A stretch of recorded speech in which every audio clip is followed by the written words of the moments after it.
Welcome, curious minds, to the deep dive. Today we're plunging headfirst into a topic that, well, it's captivated humanity for centuries.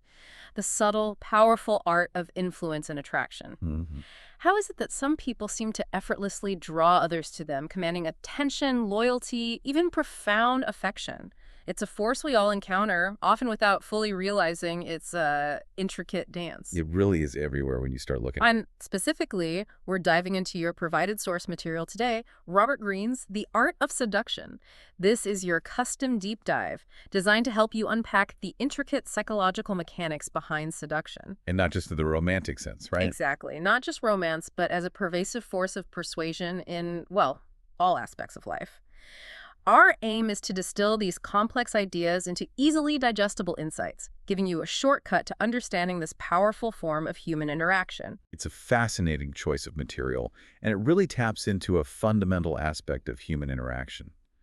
Like you said, this isn't just about romance, it's about persuasion, leadership, truly understanding what makes people tick, often on an unconscious level. Right. We'll be drawing directly from Greene's work, dissecting specific passages, delving into the historical anecdotes he uses to illustrate his points, and, analyzing the character studies he presents.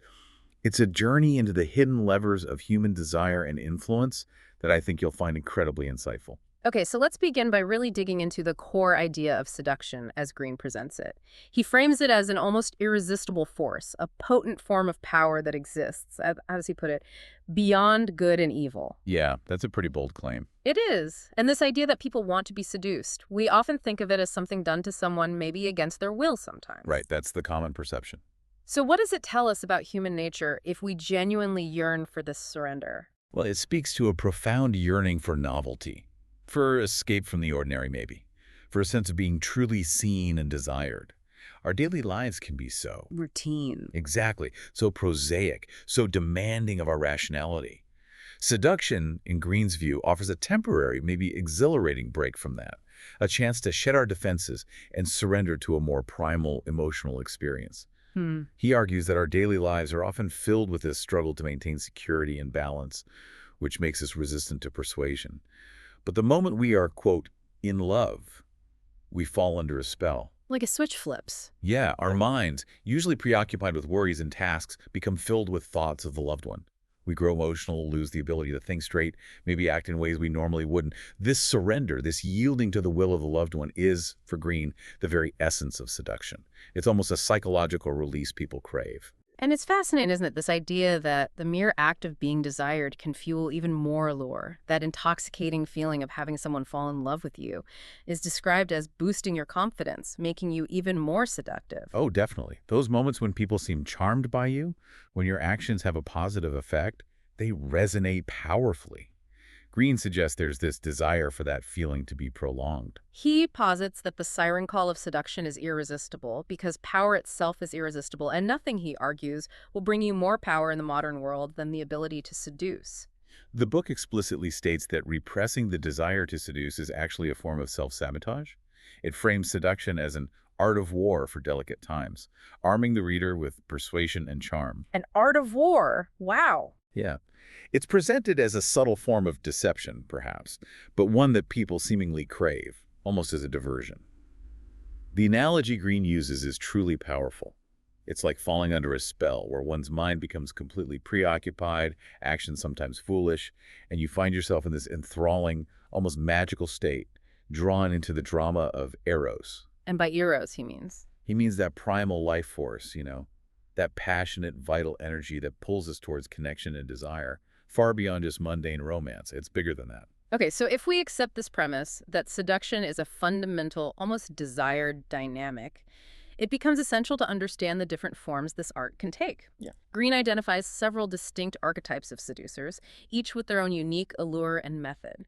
Let's start with one of the most intriguing, the dandy. Ah, the dandy. Yeah. For Greene, the dandy excites us because they defy categorization.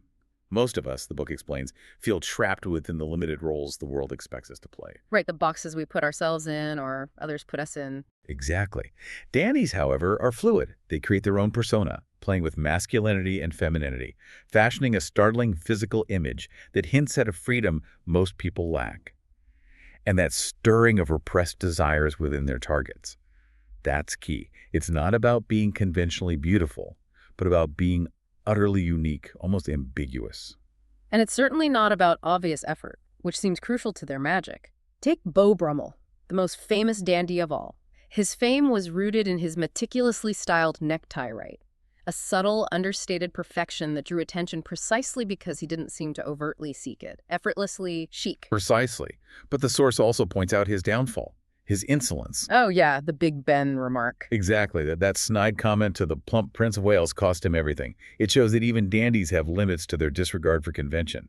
There's a fine line between nonchalance and just, well, open contempt. A very fine line. And then you have figures like Alcibiades, whose physical style was all about dramatic flair and prodigious luxury.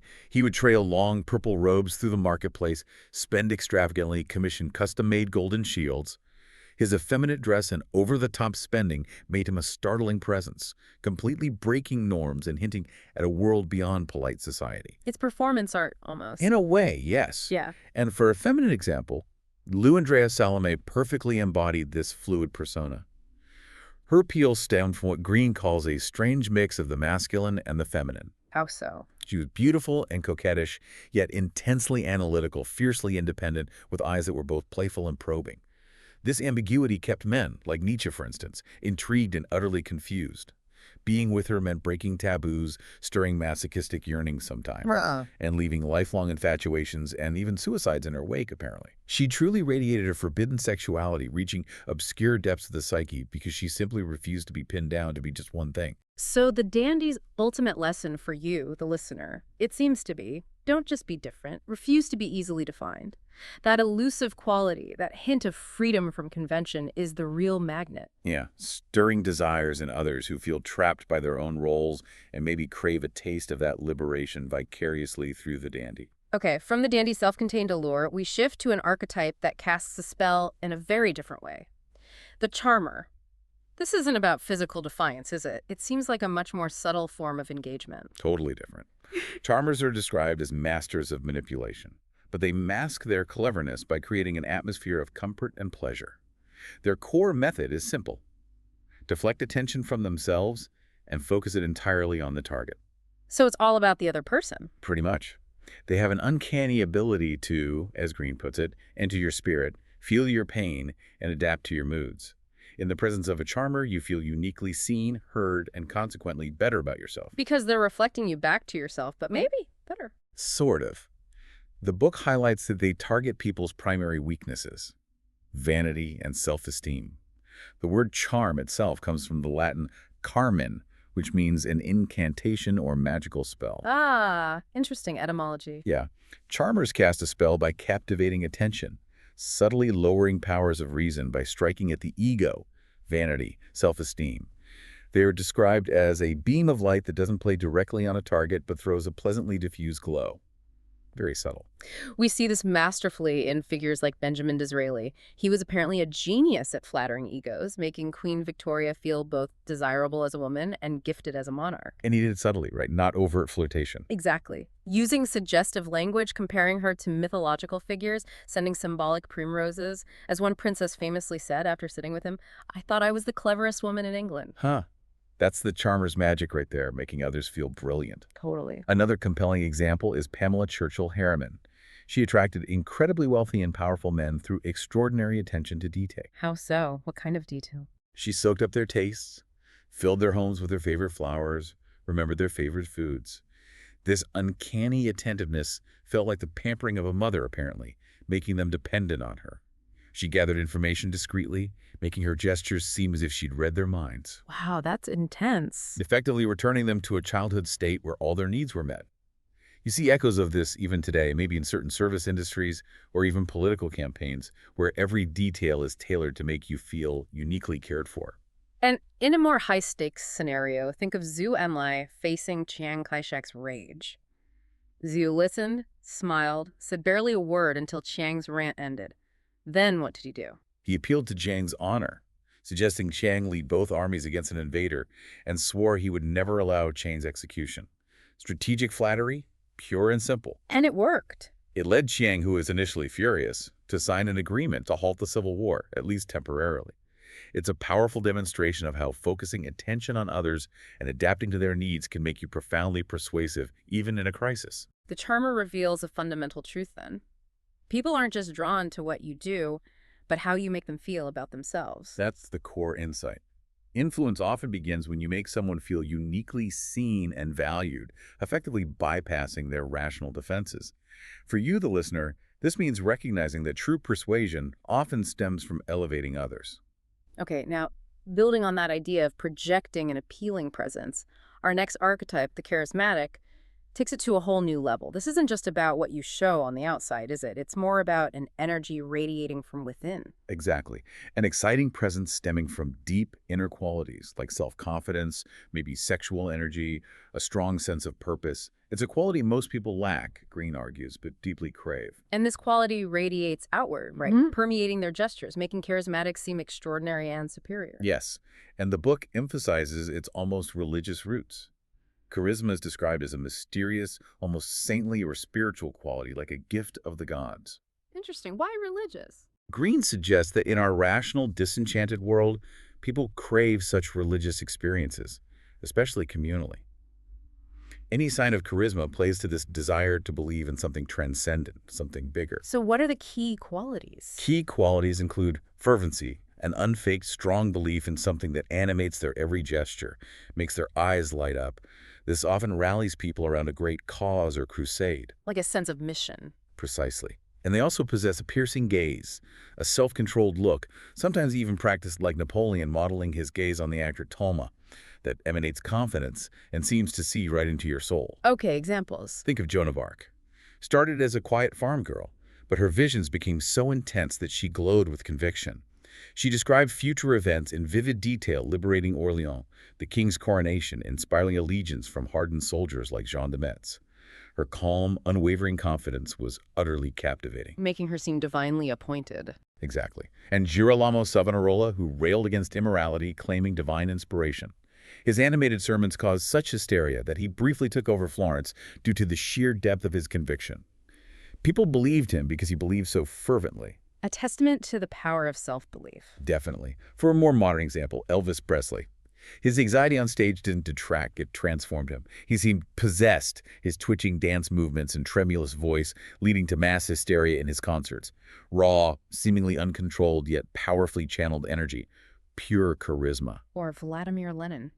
Described by Stalin as most ordinary looking, but he possessed messianic confidence, an iron will, and was a powerful orator. Right. He became a rallying point for people's discontent, inspiring love from ordinary Russians, even with his apparently emotionless demeanor. He soared in prestige because he seemed to have all the answers in a time of profound crisis. He embodied a singular, unwavering purpose. And Evita Peron, she transformed her image, didn't she? Totally. From a flamboyant actress to a saintly, serious woman, the bridge of love between her husband and the poor. Her voice became lower and slower, her public speaking deeply emotional, making her a literal saint after her death.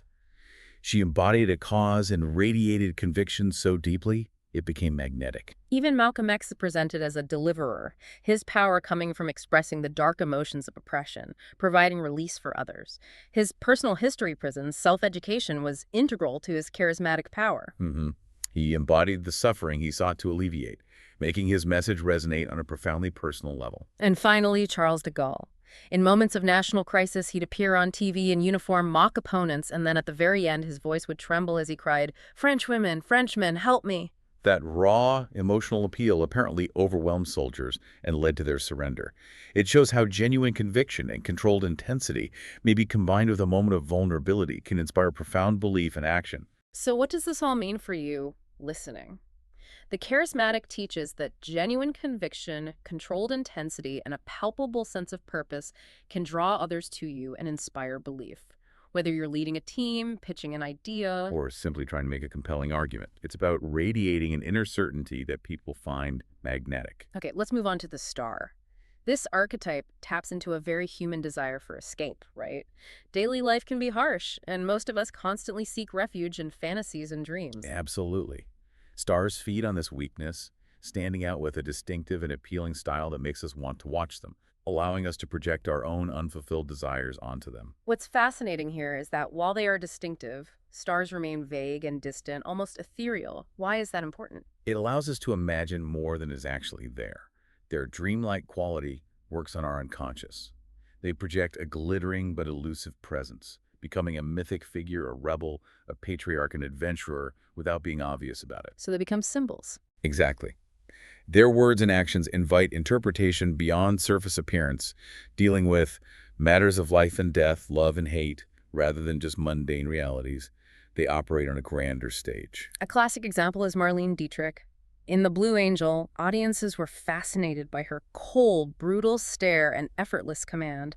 Her distinct style, gold lame pajamas, sailor suit, whatever, was widely copied, turning her into a mythic figure. Pure fascination, a canvas for projection. And then there's John F. Kennedy. He brought star quality and mythic story to television, didn't he? With his telegenic looks and heroic fantasies. Right. He made eye contact with viewers, spoke of freedom and a new society, made listeners imagine a wonderful future.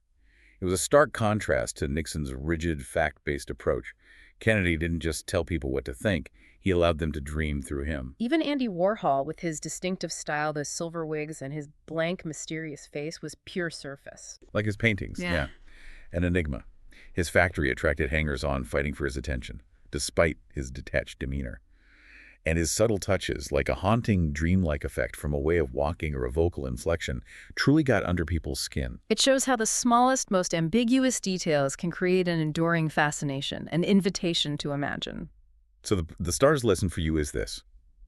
Cultivating a distinctive yet elusive presence can make you an object of enduring fascination, allowing others to project their dreams and fantasies onto you.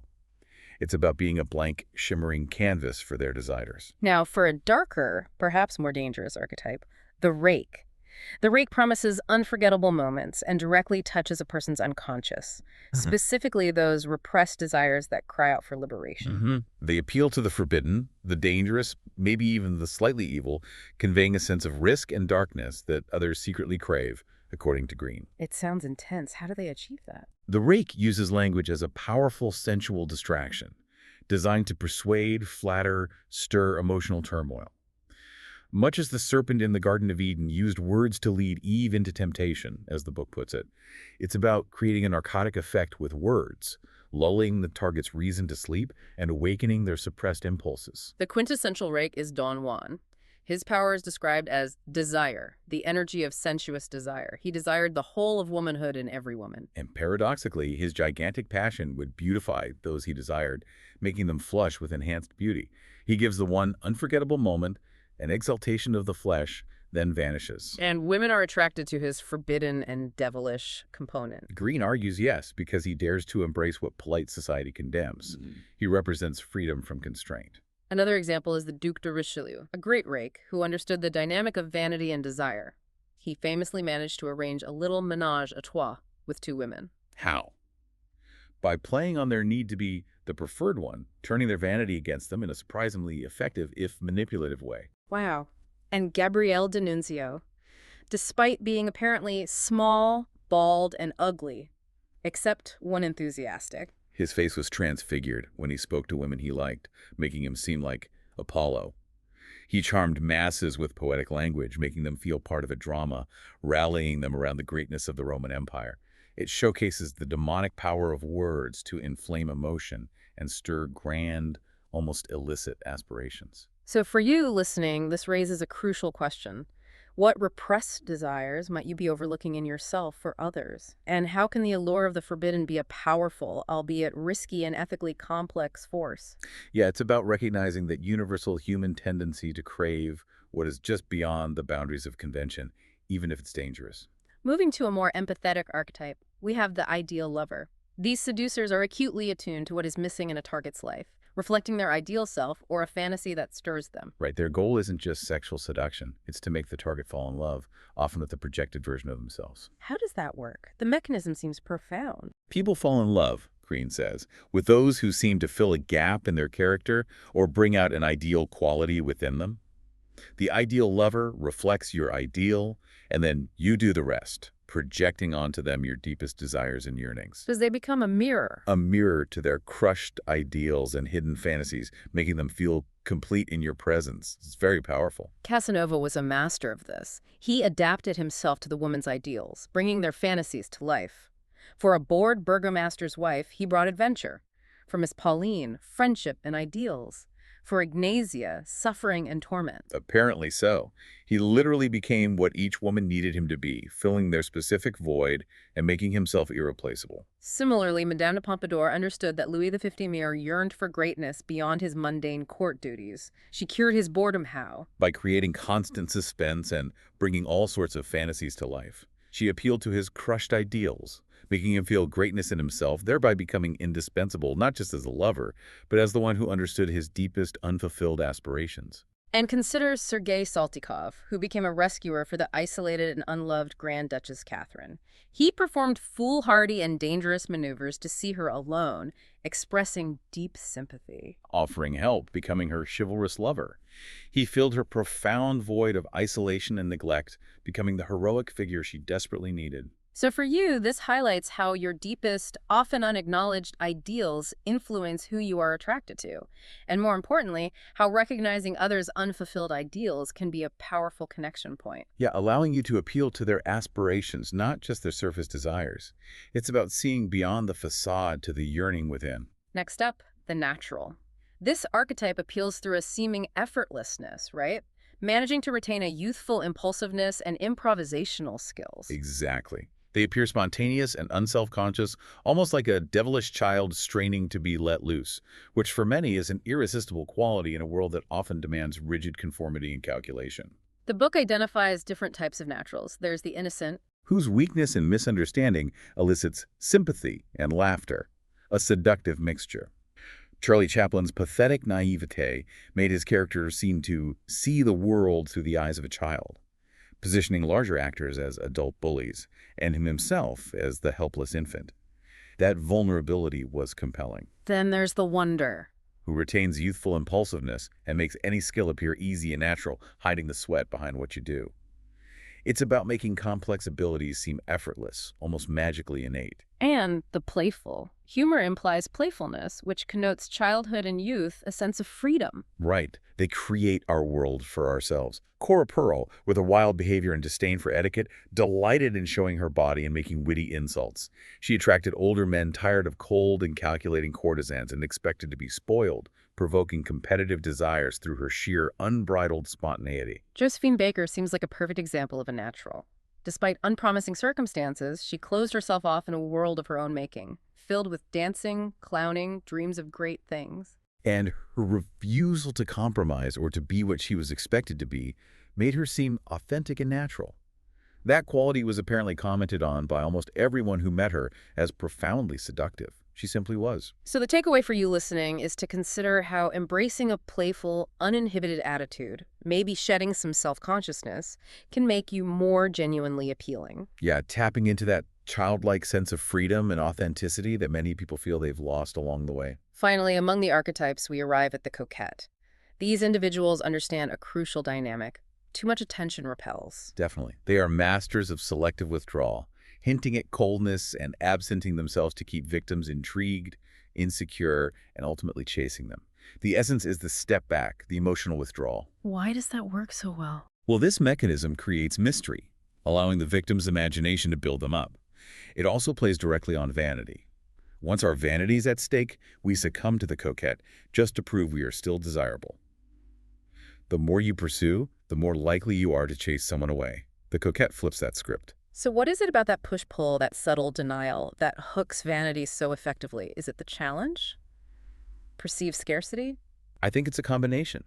It's the thrill of the chase, the fear of missing out, and maybe the feeling that if you do win them over, it truly proves your worth. Madame Recamier exemplifies this. Angelic face drew men in, appealed to paternal instincts. But there was more to it. Yeah, a second quality peeking through. Flirtatious looks, wild dancing, gaiety creating intriguing complexity. She remained an enigma, encouraging illusion by keeping her men at a certain distance, ensuring they could never figure her out. Her distance only fueled their obsession. In the story of Cristeta, when Don Juan pursued her, she initially resisted, right, telling him he only wanted her because she belonged to another. Right. Then she seemed about to cry, rested her head on his shoulder, then immediately pulled away, making Don Juan feel she was playing with him. That push-pull dynamic fueled his desire, made him work harder. Classic coquette move. And in The Seducer's Diary, Johannes deliberately kept Cordelia on edge. Even after they became engaged, he remained distant and polite, often returning to mundane matters, frustrating her. He took her to formal socials, making her wonder if this was what love was really about. This frustration and anxiety actively made Cordelia pursue him, proving the power of making your target earn your attention. The book also mentions Andy Warhol's strategic withdrawal.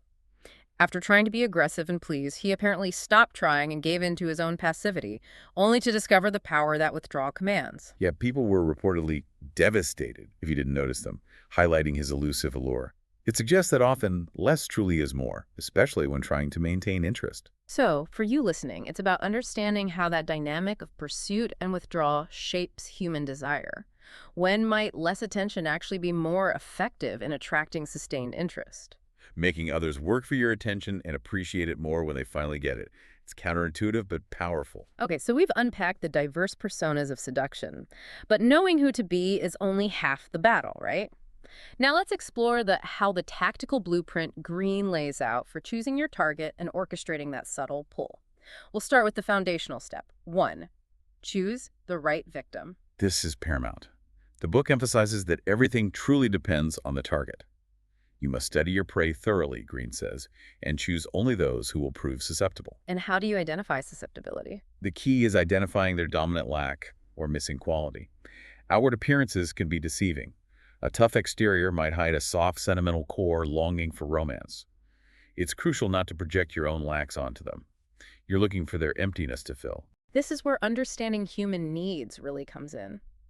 For you, this principle means that understanding others' fundamental unmet needs is key to connecting with them deeply, whether for influence or genuine connection. Exactly. You're looking for that emotional void you could potentially fill, that silent yearning. The source material identifies several specific victim types. First, the disappointed dreamer. Who are they? Often trapped in drab relationships or mundane lives, but they have great imaginations and pent-up passion. They respond to anything vaguely mysterious or romantic, needing a part of their dream adventure, chivalry, whatever it is. And the challenge for the seducer. Disguise their less exalted qualities and never let reality break the illusion. Keep the fantasy alive. Then there's the new prude. These individuals are excessively concerned with appearances and societal norms, fearing judgment above all. But deep down, they're actually excited and intrigued by guilty, transgressive pleasures. They're often addicted to routine and propriety. And the seducer offers A tantalizing release from this stifling correctness, a chance to safely explore their shadow side without public censure. Okay, what about the novice? These are fatally curious, Greene says, with little real-world experience, often exposed to life secondhand through media.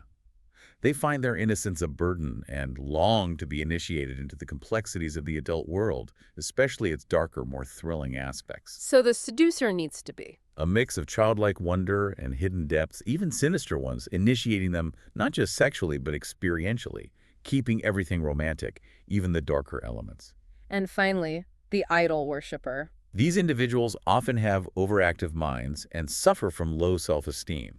They need physical stimulation to distract their minds, and crucially, they are to worship you, not the other way around. But they're short-term victims. The book cautions yes, due to their endless need to search for new idols to idealize, suggesting a constant demand for new validation that's hard to sustain.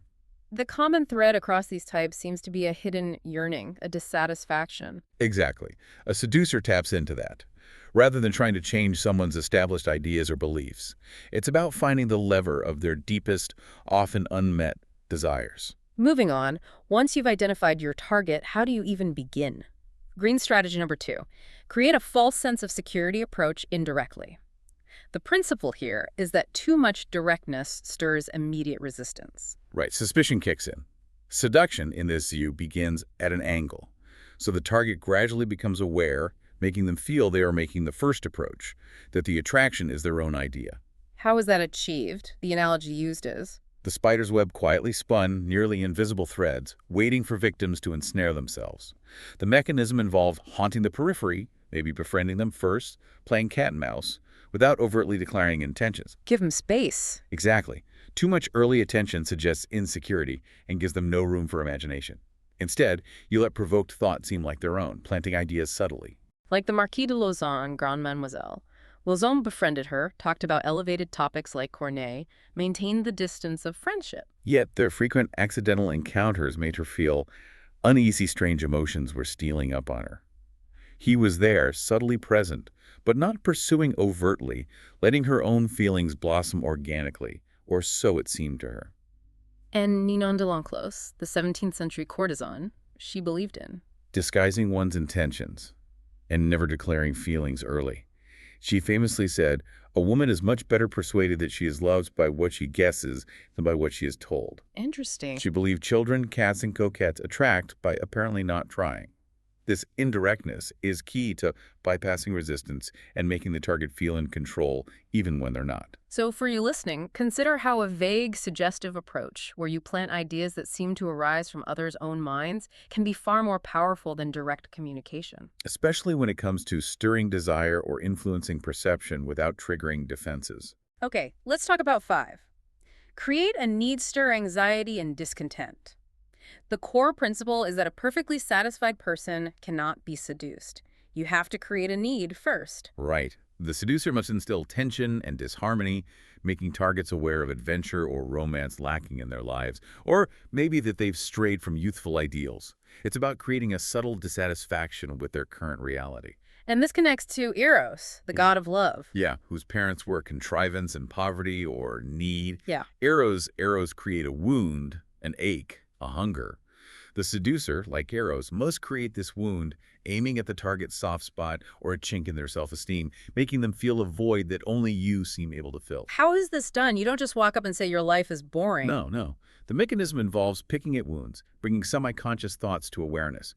This is done indirectly by hinting at comparisons to yourself or to others, making their lives seem less grand or fulfilling.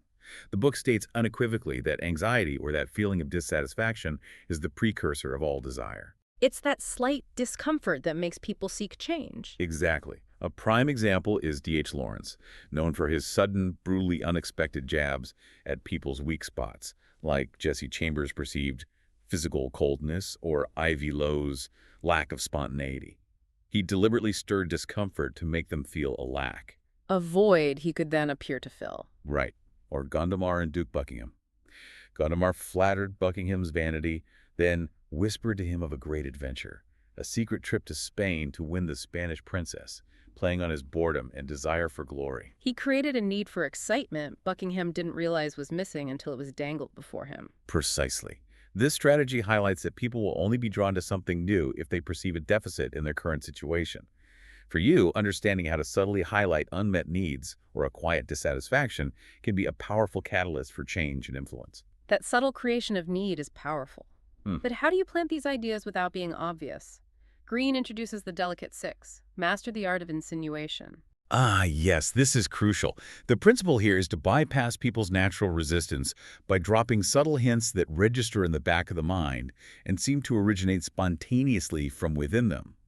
It's described as a language on its own, communicating directly with the unconscious. How does that work in practice? The mechanism involves hints disguised in banal remarks or seemingly accidental encounters, maybe vague allusions to emotional issues or hidden desires. They're too subtle to be memorable at the time, but later they seem to have emerged naturally from the target's own mind. Making the idea their own. Exactly. This creates an enigmatic and alluring atmosphere, signaling entry into another realm of deeper connection.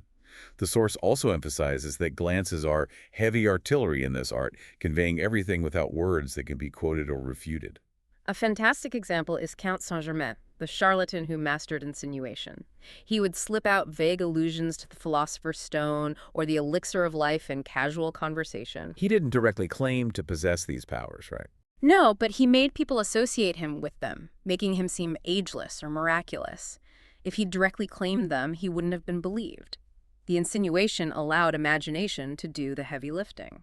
And in Crébillon Fill's novel, The Wayward Head and Heart, we see Madame de Lursay's mastery. Her words to young Melchior might say one thing, "Don't think of me that way." But her eyes gave a long and languid look. The mixed signals. Classic. She subtly planted ideas, like an unfaithful countess, then asked for forgiveness, ensuring the idea lingered in his mind without explicit instruction. She even left the door of a pavilion open, making the young man feel he initiated the tryst. Her ambiguous words, "If you promise to be good," could be read multiple ways. Making him feel confused, desirous, in turmoil. But feeling it was all his own doing. Masterful insinuation.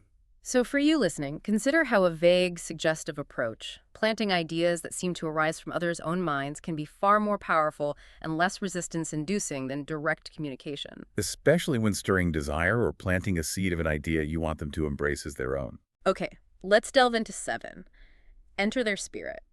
The core principle is to lure people out of their narcissistic shell, as Greene calls it, by becoming a mirror image of them. How so? You conform to their moods and tastes, validating their self-esteem and making them feel uniquely understood. Once they're open, once they feel that profound connection, you can then infect them with your own moods and heat, subtly guiding them where you wish. So it starts with mirroring, then leading.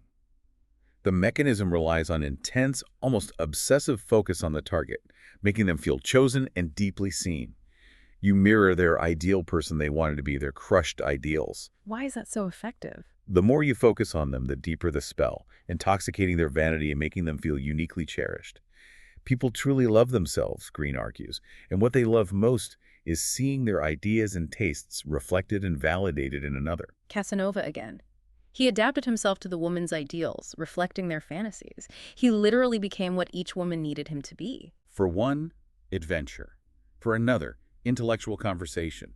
For another, profound emotional connection. He was their perfect reflection, making himself irreplaceable. And the French writer Chateaubriand, despite his physical ugliness, reawakened young women's romantic fantasies by making them feel like goddesses or romantic heroes. He mirrored their aspirations, validating their self-perception and making them feel better about themselves in his presence, causing them to idealize him in return. Even Benjamin Disraeli, again, idealized Queen Victoria by comparing her to mythological figures and great predecessors like Elizabeth I, making her feel both desirable and a truly great monarch. And this, in turn, made her idealize him, creating a powerful reciprocal effect where each saw their ideal self reflected in the other. So for you, this means understanding that mirroring another's ideals, especially their unfulfilled ones, can create profound connections. It's about making them feel truly seen and understood. Almost as if you are the embodiment of their highest self, which then creates a strong bond of affection and trust. Very powerful. Moving on to 10. Use the demonic power of words to sow confusion. That sounds dramatic. It does, doesn't it? The principle here is simple, though. People are self-absorbed. To make them listen, say what they want to hear, filling their ears with flattery, comfort, promises, and fantasies. Avoid direct argument or highbrow language, which tends to trigger intellectual resistance. So appeal to emotion, not logic. Precisely. The mechanism involves inflaming emotions with loaded phrases, painting vivid pictures with words rather than relying on logic. Letters can be disordered, rambling, to suggest unhinged love and passion, making the writer seem overwhelmed by emotion. Calculated chaos. Perhaps. The focus should be on feelings and sensations, using expressions that are ripe with connotation, dropping hints without explaining everything away. The language should be colloquial, but with a poetic edge, creating a hypnotic effect. Think of Mark Antony's eulogy for Caesar. He appeared overwhelmed with emotion, spoke of Caesar's love for Rome, hinted at his will, held up Caesar's blood-stained cloak, Stirring the mob to fury against Brutus and the conspirators. He manipulated their emotions with masterful rhetoric, not logical argument, turning sorrow into rage. Pure emotional manipulation through words. and Gabriele D'Annunzio, who, despite being physically unremarkable, charmed masses by crafting slogans and asking emotionally loaded questions. He flattered the crowd, made them feel part of a drama, keeping everything vague and suggestive to stir their collective imagination and loyalty, making them feel they were part of something grand and undefined. This strategy suggests that words, when used not for information but for emotional effect, to flatter, comfort, or create a fantasy, can be incredibly potent. Yeah, it's about bypassing the rational mind and speaking directly to desires and emotions. Let's discuss 11. Pay attention to detail. The principle here is that subtle gestures and offhand things are often more charming and revealing than grand gestures. Right. The idea is to distract victims with a myriad of pleasant little rituals, thoughtful gifts, and orchestrated spectacles that engage their senses. Why are details so effective? Details make things seem real and substantial, engaging multiple senses and creating a richer experience. The objects used in seduction speak their own powerful language. By dazzling the eye and senses, you prevent the target from noticing any manipulation, as their focus is on the pleasant, curated experience. It's a childish weakness. The source points out we prefer pleasant details over the bigger picture sometimes. True. Consider the Empress Dowager C's banquet for Western ambassadors' wives.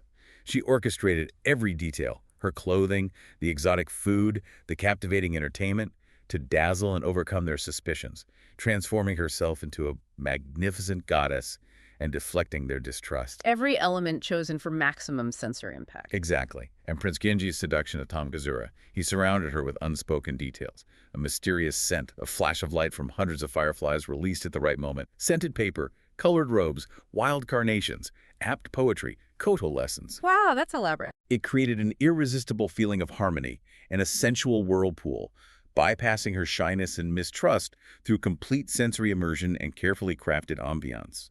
Pamela Churchill Harriman also used extraordinary attention to detail, remembering favorite flowers, foods, finding perfect antiques for her admirers. That uncanny attentiveness felt like the pampering of a mother, making men dependent by seemingly anticipating their every need and demonstrating profound care through small things. And Benjamin Disraeli famously sent Queen Victoria primroses, symbols of their simple yet beautiful friendship, and personalized valentines. He sent a small box with a heart transfixed by an arrow and fiddle-lighter, faithfully, demonstrating time and thought over money. The gift itself was less important than the gesture and the subtle emotion it communicated. Making her feel uniquely valued through small, thoughtful acts. Precisely. So for you, this means understanding that thoughtfulness in the smallest gestures and creating a memorable sensory experience can be far more powerful and disarming than overt grandiosity. It's the subtle touches that truly linger. Now to 12. Poeticize your presence. The principle here is to maintain mystery and distance, making yourself an elusive mystery, an irresistible lure. So that in your absence, victims become obsessed, projecting their desires onto your enigmatic figure.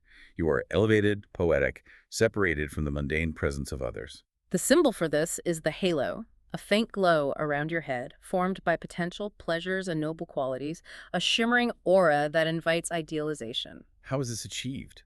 The mechanism involves letters, mementos, gifts, and unexpected meetings to create an omnipresence, making your presence felt even when you're not there. Crucially, you make targets feel elevated and poeticized by comparing them to mythological figures or great predecessors. Making them addicted to the elevated feeling you provide. Exactly. Madame Recamier exemplifies this perfectly. Her distance and enigmatic nature were key.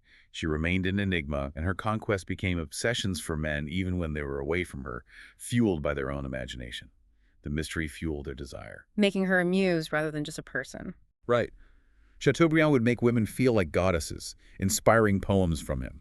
He elevated them in his own mind and through his art, causing them to idealize him in return. He wasn't just attracted to them, he saw and amplified their mythical qualities. And once again, Benjamin Disraeli compared Queen Victoria to Elizabeth I, making her feel like a great leader, thus idealizing him in return.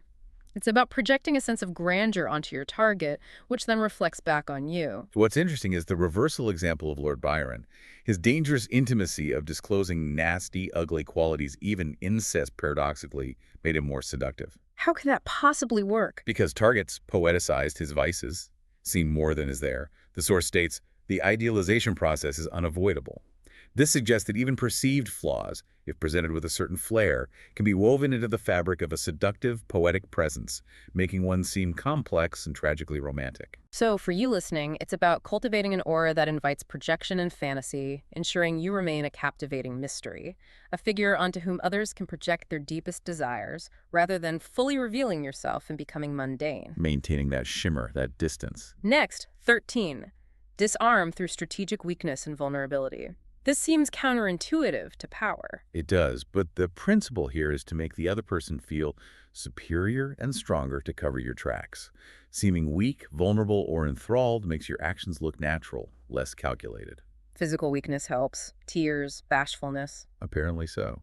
You play the victim to turn sympathy into love, making your target feel protective rather than suspicious. The mechanism reduces suspicion because people fear strong, controlled individuals.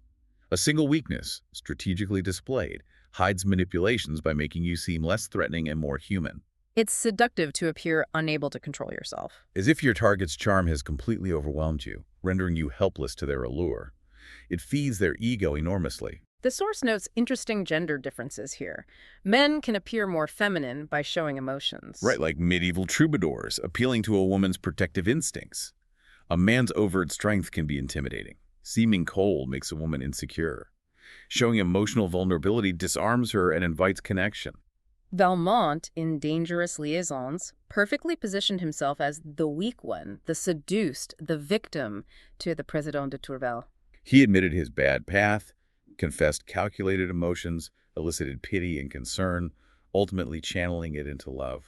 He was described as acting and sincere at the same time, embellishing genuine shyness or regret to appear utterly consumed by her. Benjamin Disraeli, after his first Parliament speech was heckled, positioned himself as the victim of a cruel and unreasonable faction. This elicited widespread sympathy, laying groundwork for a grand political seduction.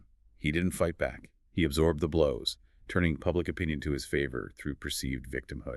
And Catherine the Great, during her coup against Peter, wore a simplest morning gown, left her hair half undone, appeared silent and dignified. Like a statue of the Madonna come to life. This passive, victim-like pose rallied the army to her side, proving that strategic vulnerability can be an immensely powerful tool, turning potential adversaries into devoted protectors. So for you, this raises the question: how can vulnerability, when strategically revealed, disarm others and build deeper emotional connections, rather than being seen merely as a weakness? It's about showing your human side, but with purpose and impeccable timing. Moving on to 14. Confuse desire and reality, the perfect illusion. The principle is that people daydream of adventure, success, romance to compensate for life's difficulties. So you create the illusion that through you they can live out these dreams, becoming the vessel for their deepest longings. The aim is secret wishes that have been thwarted or repressed, stirring uncontrollable emotions. The perfect illusion has a touch of the unreal, like a waking dream. How does this mechanism work? It leads the seduced to a point where they can no longer tell the difference between illusion and reality, blurring the lines so completely that the fantasy becomes their lived experience. It often uses heightened theatrical environments and plays on the unconscious. Think of Potemkin villages. Prince Potemkin captivated Catherine the Great with vivid descriptions of miracles in Crimea, flourishing cities, orchards, as if they already existed. Then he orchestrated elaborate Potemkin villages for her tour, creating a convincing illusion that was part fantasy, part reality, and entirely convincing to her. A masterclass in visual narrative. The story of Pei-Pu and Bernard Borscout is a powerful, almost unbelievable example. Pei-Pu, a male opera singer, created the illusion of being a woman for Borscout, a lonely accountant. He played women's parts, was effeminate, used shyness in bed, making everything romantic and heightened, exploiting Borscout's repressed tendencies and desire for adventure. Even after confession, Borscout believed the illusion until physical proof was given. It shows how deeply entrenched a perfect illusion can become. Absolutely. Or Cardinal de Rohan and Marie Antoinette. The Comtesse de la Motte Valois created an elaborate illusion that the queen was befriending Rohan and wanted a diamond necklace, exploiting his desire for royal favor. The queen's barely perceptible glance and a staged meeting created a convincing fantasy, leading him to acquire the expensive necklace for her. He was seduced by the illusion of his own elevated status, engineered by someone else. Even Pauline Bonaparte's gala created a fairy tale experience for a German officer, with an extravagant bath and her appearance in sheerest garments. She deliberately acted the part of a mythical seductress to envelop him in romantic adventure, inviting him into a shared fantasy that felt more real than reality itself. So for you listening, it's about recognizing the human need for escape and how creating a compelling, slightly unreal narrative or experience can profoundly influence perception, making desires feel like tangible realities, and thus incredibly alluring. Next, 17. Affect a regression. The principle here is to bring targets back to deeply rooted, pleasurable childhood memories, often unconsciously associated with a parental figure. You position them as the needy child in an Oedipal triangle, satisfying a primal longing for that early, unconditional attention. It sounds It complex. does. The mechanism involves the seducer playing the therapist, getting targets to open up about their past, especially first loves and disappointments. They mix scolding with tender praise, add subtle physical excitement, and introduce elements of competition. And the psychology here is fascinating. By inviting them to revisit these formative experiences, you're not just offering comfort, you're subtly positioning yourself in a powerful, almost parental role. The book notes that those most in command outwardly are often ripest for regression, Why is that? because their power and responsibilities can be more of a burden than a pleasure, making them yearn for a return to childlike innocence and freedom from responsibility. Consider the dynamic between Rosa Furlick and Professor Mutt. Rosa, a cabaret singer, treated the straight-laced professor like a child, scolding him with a cajoling and teasing tone, making him feel weak and dependent.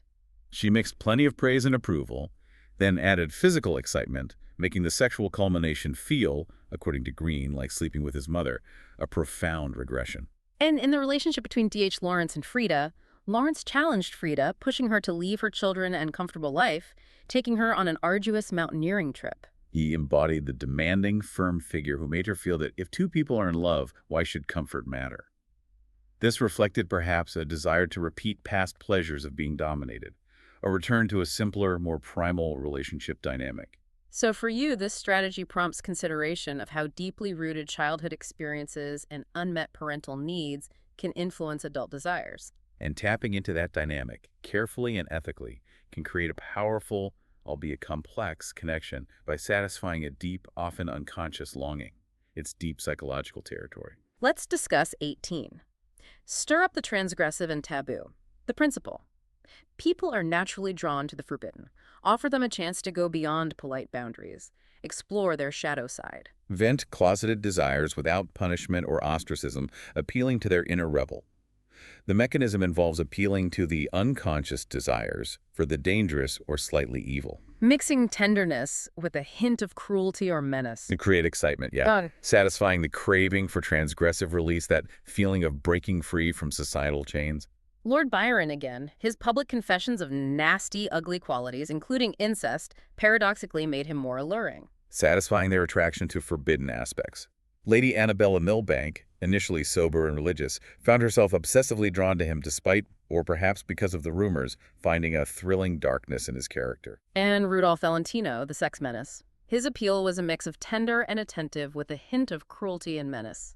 Studios exploited reports of him being abusive to his wife, as this blend of masculine, feminine, and violent tender was seen as transgressive and appealing to his audience, tapping into a fascination with danger.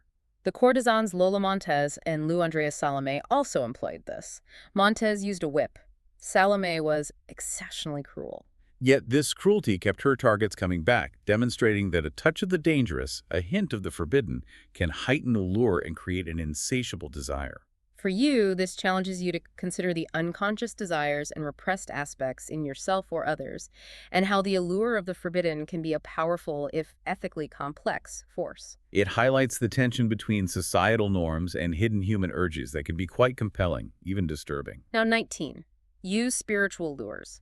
The principle is to appeal to something sublime and spiritual to distract targets from their insecurities. And make physical pleasure seem transcendent, a spiritual union of two souls, elevating the experience beyond the purely physical. This mechanism lures them out of self-consciousness by focusing on art, religion, or the occult, giving the interaction a higher purpose. Religion is described as the most seductive system. That's what Greene claims. It disguises manipulations and creates space for ecstasy, turning sexual ecstasy into something seemingly higher, a shared spiritual journey. Rasputin famously talked to women about spiritual matters, then abruptly became sexual, justifying it with spiritual dogma, like how can you repent if you have not sinned? His effect was such that husbands apparently considered it an honor if he desired their wives, as if it were a spiritual blessing rather than transgression. Astonishing. Natalie Barney promised to rescue courtesan Leon de Poggi from her seamy career through divine love. She used worshipful words and looks, poems, flowers, which became physical, making the seduction feel like a spiritual union after a powerful scene where Natalie flung herself at Leanne's feet, kissing her ankles, then joined her in the bath.